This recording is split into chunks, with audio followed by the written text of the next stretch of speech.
Assalamualaikum warahmatullahi wabarakatuh. Selamat pagi dan selamat bergabung rekan-rekan Angkatan 2019 di Laboratorium Biokimia Pangan.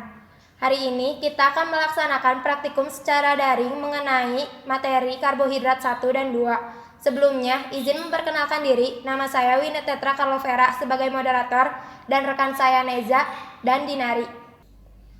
Untuk praktikum kali ini diawali dengan responsi awal, yaitu pemaparan prosedur materi karbohidrat 1 oleh Teh Neza. Mangga Teh Neza dipersilahkan. Baik, terima kasih kepada Teh Wina. Di sini saya akan menjelaskan materi mengenai karbohidrat 1. Materi karbohidrat 1 itu terdiri dari 4 uji, yaitu uji Molis, uji Barfoot, uji Benedict, dan uji Seliwanov. Yang pertama ada uji Molis. Untuk rekan-rekan bisa sambil membuka prosedurnya di modul. Yang pertama, siapkan tabung reaksi yang sudah dibilas dengan Aquades. Lalu teteskan 1 ml larutan sampel dan 3 tetes larutan Molis. Kemudian dihomogenkan. Lalu teteskan H2SO4 pekat melalui dinding tabung reaksi hingga membentuk cincin warna ungu. Lalu amati terbentuknya cincin warna ungu. Di sini saya akan mensimulasikan uji Molis. Tujuan dari uji Molis adalah untuk mengetahui adanya karbohidrat dalam bahan pangan secara umum. Prinsipnya, berdasarkan reaksi antara karbohidrat dengan H2SO4 pekat, sehingga membentuk senyawa hidroksimetil furfural, dan dengan adanya alfa naftol akan membentuk cincin senyawa kompleks berwarna ungu.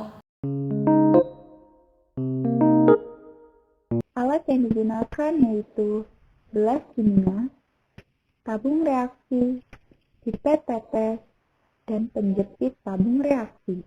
Bahan-bahan yang digunakan pada uji Molis yaitu sampel B, sampel K, sampel N, larutan Molis, H2SO4 pekat, dan Aquades.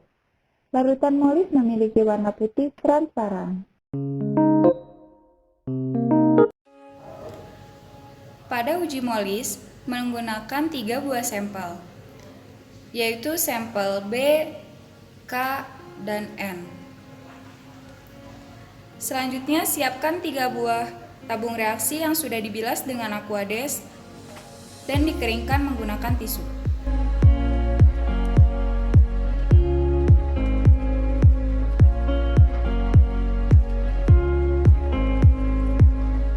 Selanjutnya, beri identitas ketiga tabung reaksi sesuai dengan sampel yang digunakan.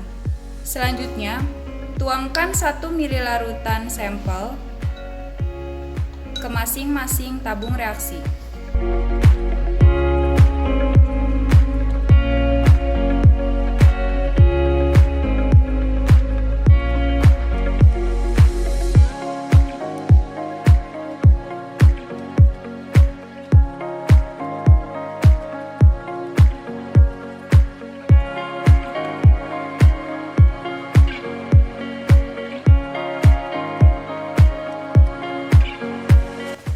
Kemudian, masukkan 3 tetes larutan Molis ke masing-masing tabung reaksi.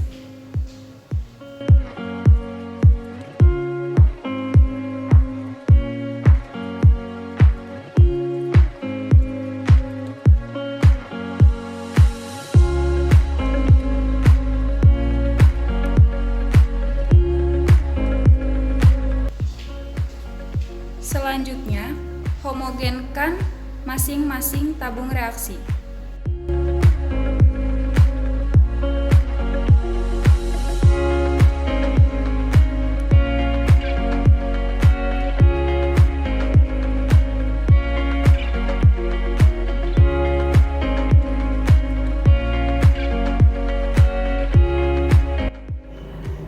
Selanjutnya yaitu penambahan H2SO4 pekat. H2SO4 pekat merupakan asam kuat yang diletakkan di dalam ruang asam. Tuangkan H2SO4 pekat melalui dinding tabung secara tetes demi tetes hingga membentuk cincin ungu. Maksimal sampai 2 ml. Dan jangan dilakukan pengocokan atau jangan sampai terguncang.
dapat disimpulkan pada uji molis sampel KNB mengandung cicin ungu dan positif mengandung karbohidrat. Yang kedua ada uji barcode. Pertama, siapkan tabung reaksi yang sudah dibilas dengan Aquades. Lalu tambahkan 1 ml larutan sampel dan 1,5 ml larutan barcode. Kemudian panaskan tabung reaksi dalam water bath selama 15 menit. Lalu amati terbentuknya endapan berwarna merah bata. Di sini saya akan mensimulasikan uji barcode. Tujuan dari uji barcode adalah untuk mengetahui adanya gula monosakarida reduksi dalam bahan pangan. Prinsipnya berdasarkan gugus karbonil bebas yang mereduksi CO2+ dalam suasana asam sehingga membentuk CO2O atau endapan merah bata. Alat yang digunakan yaitu gelas kimia, tabung reaksi, pipet tetes, dan penjepit tabung reaksi. Pada uji barcode menggunakan sampel D, sampel F, sampel M, larutan barcode, dan Aquades. Larutan barcode memiliki warna biru transparan. Pada uji barcode menggunakan 3 buah sampel, yaitu sampel D, sampel F, dan sampel M. Selanjutnya, siapkan 3 buah tabung reaksi yang sudah dibersihkan menggunakan Aquades.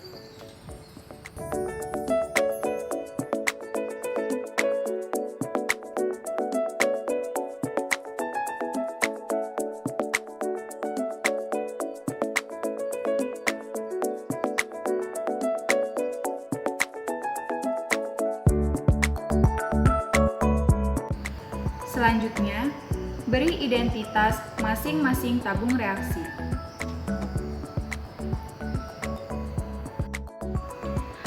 Teteskan 1 ml larutan sampel sesuai dengan sampel yang digunakan.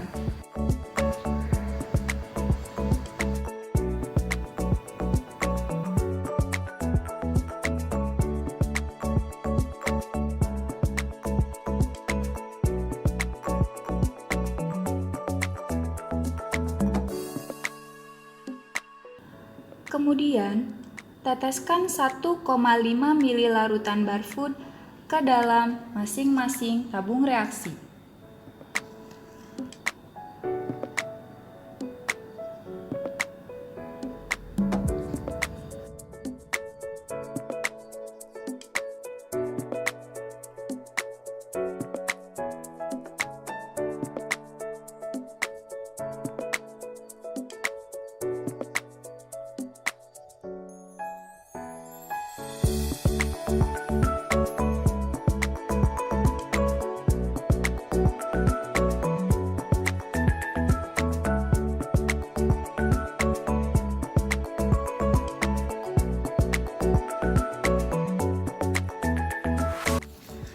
Kemudian, homogenkan ketiga tabung reaksi.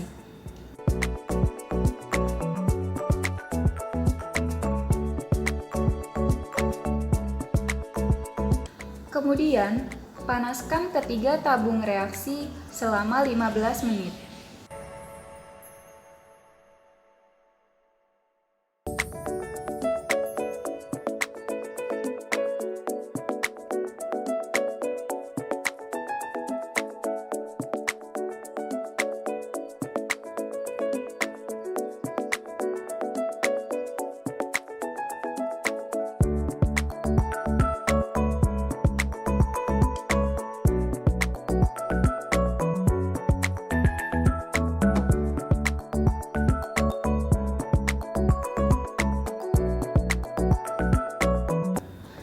Amati terbentuknya endapan merah bata.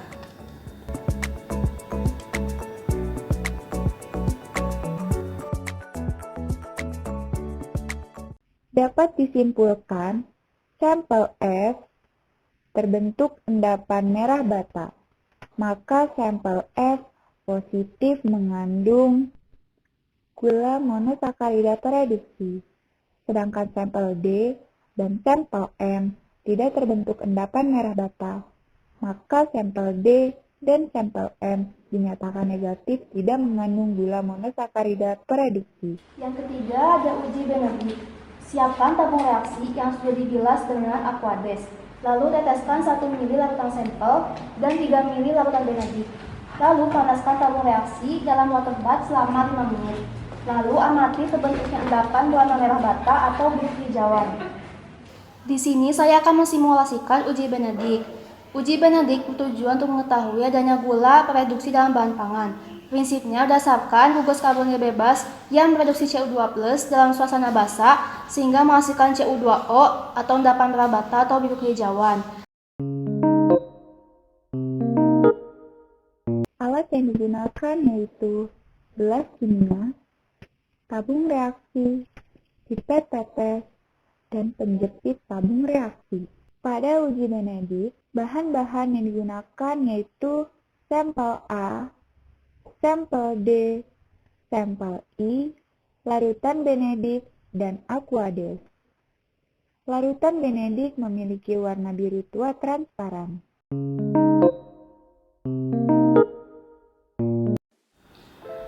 Pada uji Benedict, menggunakan 3 buah sampel, yaitu sampel A, sampel D, dan sampel I. Selanjutnya, siapkan 3 tabung reaksi yang sudah dibersihkan menggunakan Aquades.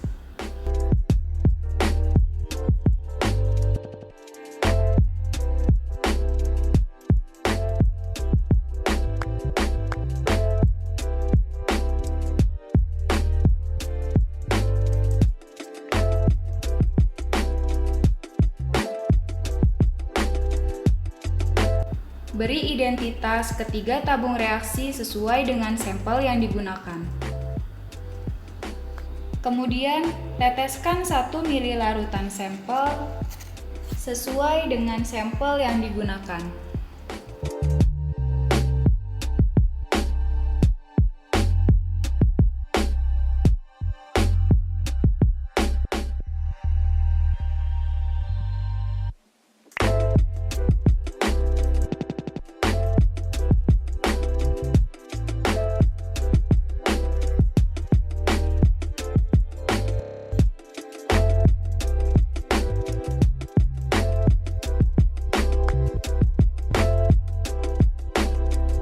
Kemudian tambahkan 3 ml larutan Benedict ke masing-masing tabung reaksi.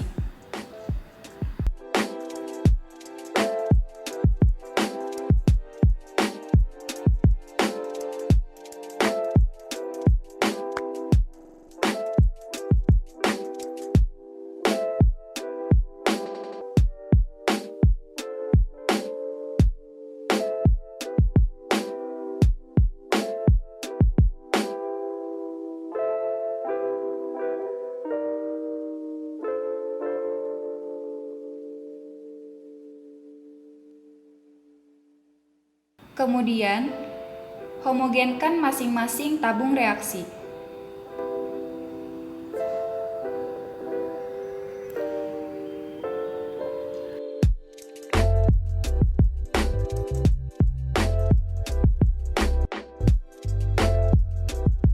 Kemudian, panaskan ketiga tabung reaksi selama 5 menit.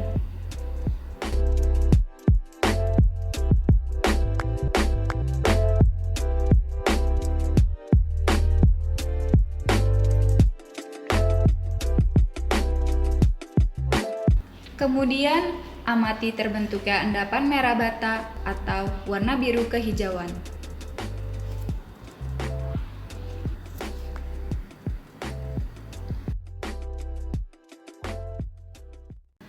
Dapat disimpulkan, sampel A dan sampel D terbentuk endapan warna merah bata atau biru kehijauan. Maka sampel A dan sampel D dinyatakan positif mengandung gula pereduksi. Sedangkan sampel I tidak terbentuk endapan merah bata atau biru kehijauan. Maka sampel I dinyatakan negatif tidak mengandung gula pereduksi. Yang keempat ada uji Seliwanov. Siapkan tabung reaksi yang sudah dibilas dengan Aquades.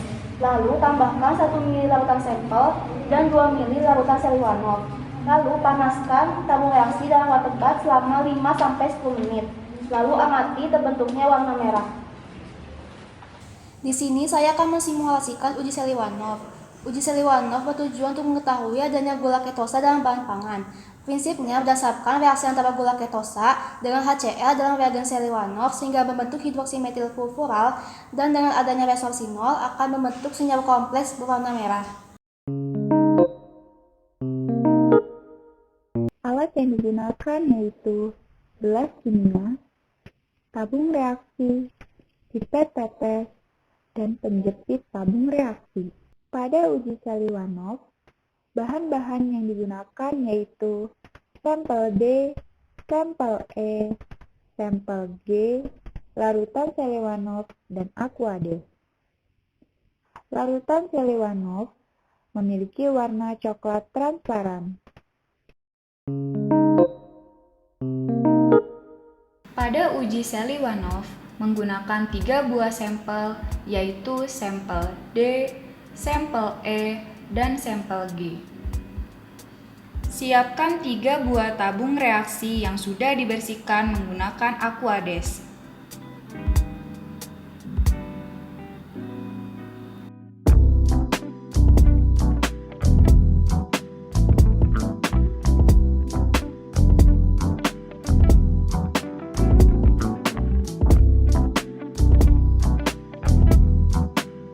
Beri identitas ketiga tabung reaksi sesuai dengan sampel yang digunakan. Teteskan 1 ml larutan sampel ke masing-masing tabung reaksi.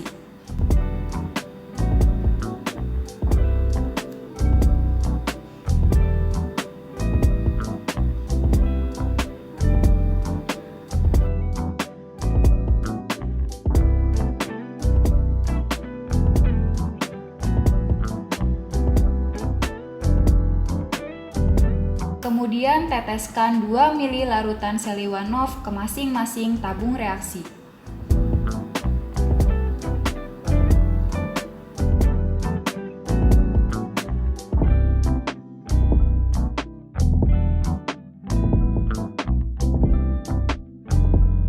Selanjutnya homogenkan ketiga tabung reaksi.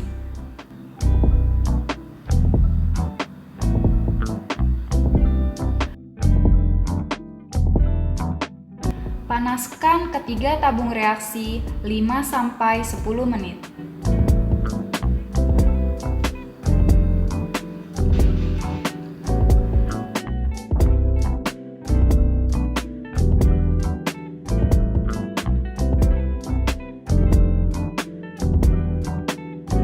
Amati terbentuknya warna merah. Dapat disimpulkan sampel D dan sampel E terbentuk senyawa kompleks berwarna merah. Maka sampel D dan sampel E dinyatakan positif mengandung gula ketosa. Sedangkan sampel G tidak terbentuk senyawa kompleks berwarna merah, maka sampel G dinyatakan negatif tidak mengandung gula ketosa. Terima kasih Teh Neza telah memaparkan prosedur karbohidrat 1. Selanjutnya ada pemaparan prosedur karbohidrat 2 oleh Teh Dinari. Mangga dipersilahkan Teh Dinari. Baik, terima kasih kepada Teh Wina. Selanjutnya saya akan memaparkan materi karbohidrat 2. Sebelumnya pada karbohidrat 2 ini terdapat 3 uji. Yang pertama uji penilhidrazin, yang kedua uji hidrolisis polisakarida, dan yang ketiga uji MOR. Pertama, saya akan memaparkan tentang uji penilhidrazin. Pertama, siapkan tabung reaksi yang sudah dibilas dengan Aquades. Kemudian, pipet sampel sebanyak 2 ml dan tambahkan dengan 5 ml larutan penilhidrazin, kemudian homogenkan. Setelah itu, panaskan di dalam water bath selama 10 menit. Kemudian, amati sampai dihasilkan oxazon berwarna kuning jingga. Di sini saya akan mensimulasikan uji penilhidrazin. Tujuan dari uji penilhidrazin yaitu untuk mengetahui adanya gula aldosa atau ketosa dalam bahan pangan.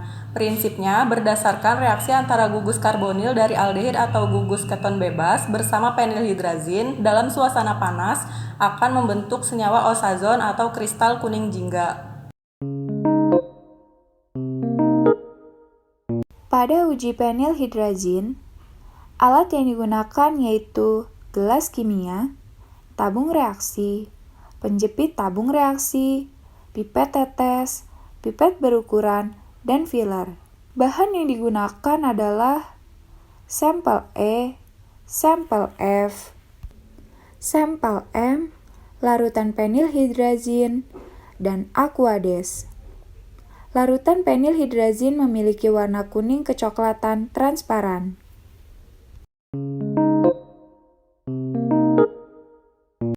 Pada uji penilhidrazin menggunakan 3 buah sampel, yaitu sampel E, sampel F, dan sampel M. Siapkan 3 buah tabung reaksi yang sudah dibersihkan menggunakan aquades. That's good.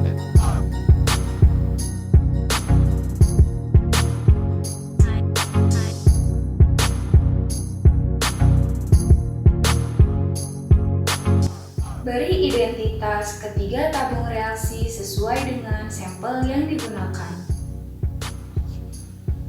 Selanjutnya, teteskan 2 ml larutan sampel ke masing-masing tabung reaksi.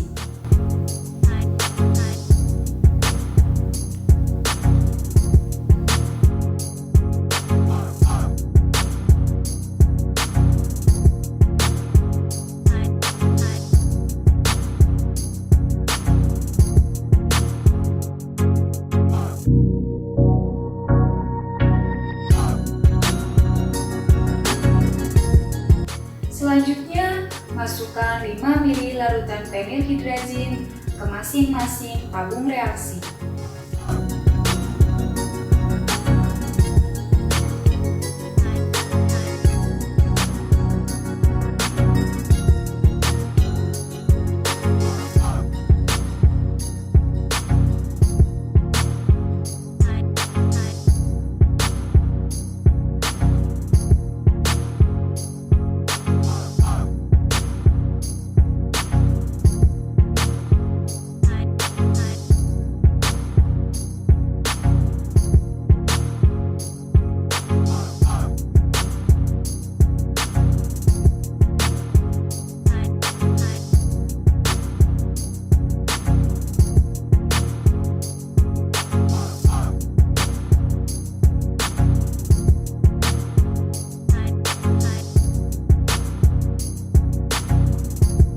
Kemudian homogenkan ketiga tabung reaksi.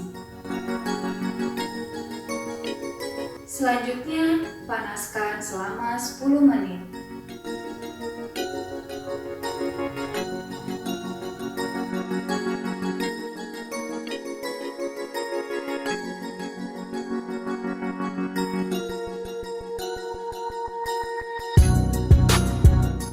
Dapat disimpulkan sampel E dan sampel F terbentuk kristal kuning jingga. Maka sampel E dan sampel F dinyatakan positif mengandung gula aldosa atau ketosa. Sedangkan sampel M tidak terbentuk kristal kuning jingga, maka sampel M dinyatakan negatif tidak mengandung gula aldosa atau ketosa. Kemudian yang kedua ada uji hidrolisis suatu polisakarida.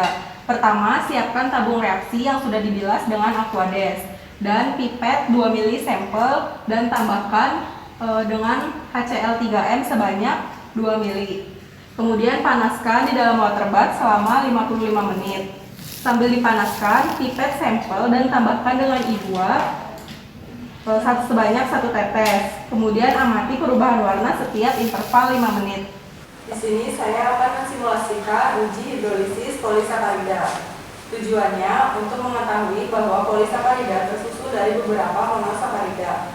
Prinsipnya, berdasarkan hidrolisis oleh asam, polisakarida akan terhidrolisis menjadi monosakarida. Alat yang digunakan yaitu tabung reaksi, penjepit tabung reaksi, plat tetes, pipet tetes, pipet berukuran, dan filler. Bahan yang digunakan yaitu amilum, HCl3M, I2, dan Aquades. HCl3M memiliki warna putih transparan, sedangkan I2 memiliki warna kuning transparan.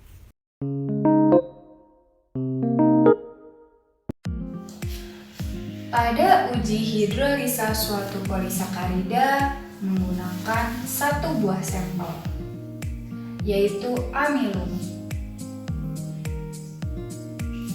Siapkan tabung reaksi yang sudah dibilas dengan menggunakan Aquades.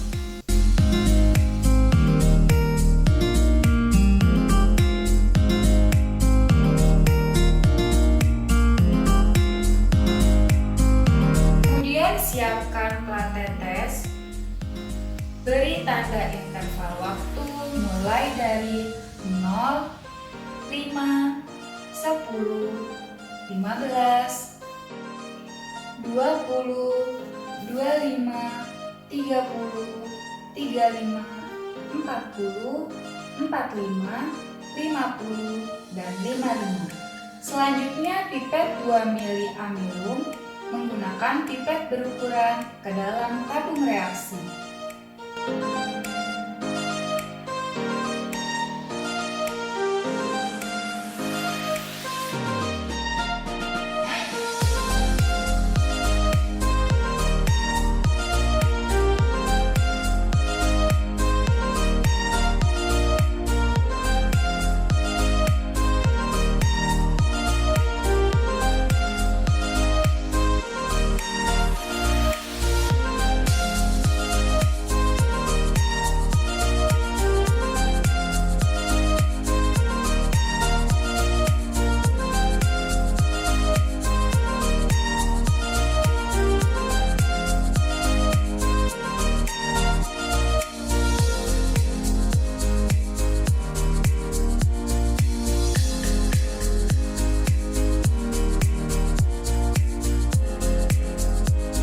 Kemudian, pipet 1 tetes amilum ke dalam plat tetes yang diberi tanda 0. Tambahkan dengan I2 secara bersamaan. Amati perubahan warna yang terbentuk. Kemudian, pipet 2 mili HCl3M ke dalam tabung reaksi yang berisi amilum.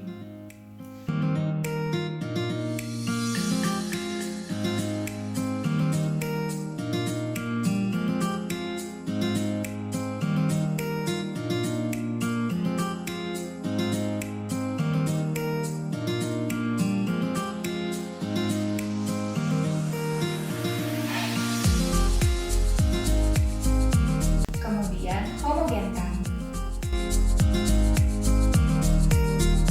Selanjutnya, panaskan di dalam water bath.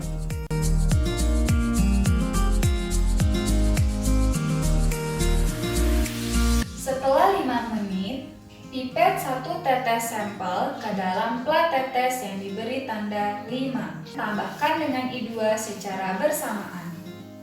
Amati perubahan warna yang terbentuk.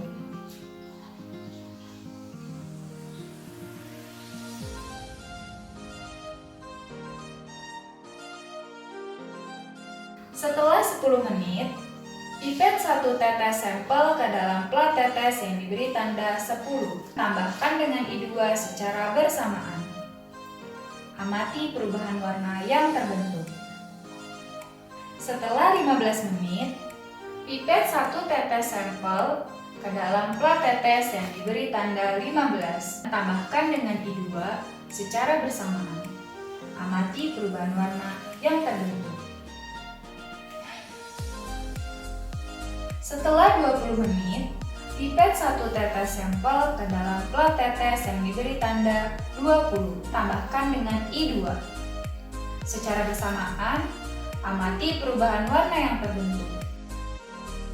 Setelah 25 menit, pipet 1 tetes sampel ke dalam plat tetes yang diberi tanda 25. Tambahkan dengan I2 secara bersamaan.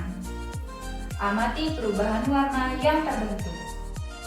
Setelah 30 menit, pipet 1 tetes sampel ke dalam plat tetes yang diberi tanda 30. Tambahkan dengan I2 secara bersamaan. Amati perubahan warna yang terbentuk. Setelah 35 menit, pipet 1 tetes sampel ke dalam plat tetes yang diberi tanda 35. Tambahkan dengan I2 secara bersamaan.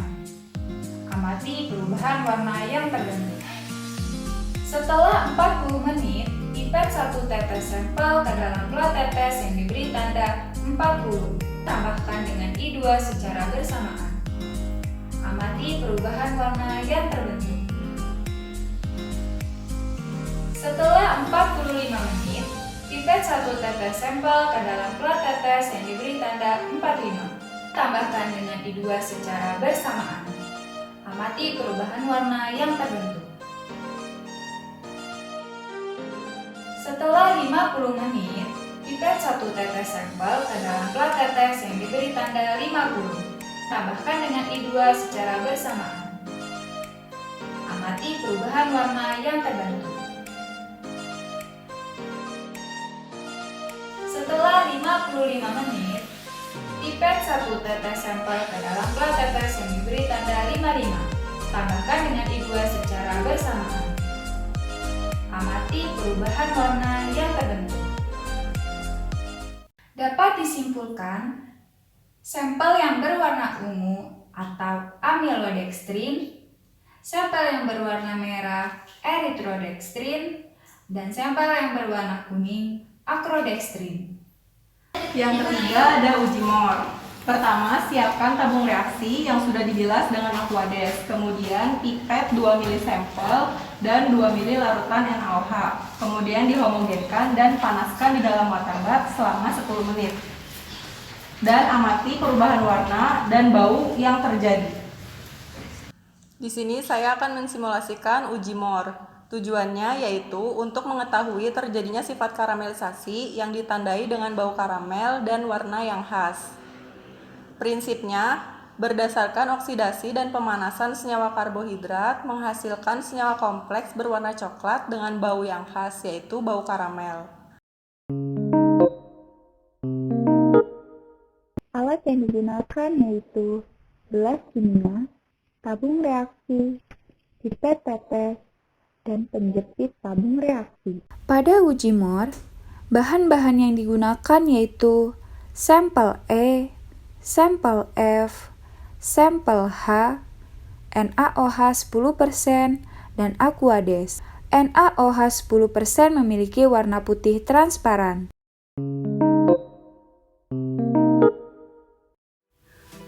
Pada uji MOR menggunakan 3 sampel yaitu sampel E, sampel I, dan sampel H.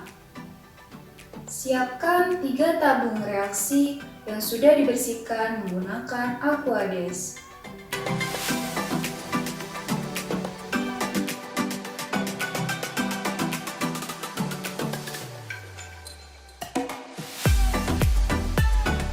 Beri identitas ketiga tabung reaksi sesuai dengan sampel yang digunakan.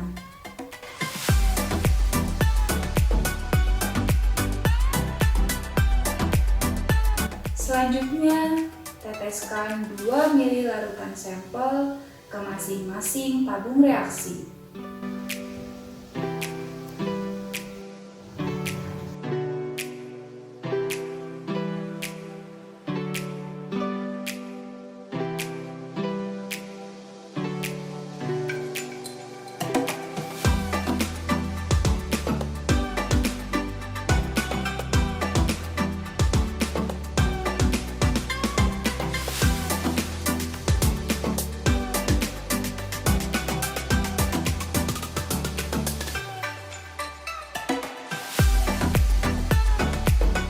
Kemudian, teteskan 2 ml larutan NaOH 10% ke masing-masing tabung reaksi.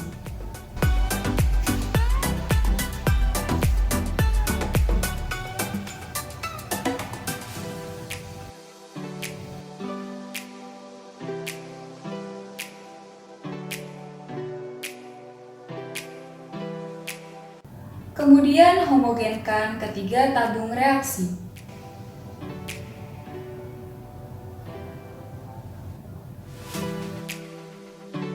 Selanjutnya, panaskan ketiga tabung reaksi selama 10 menit.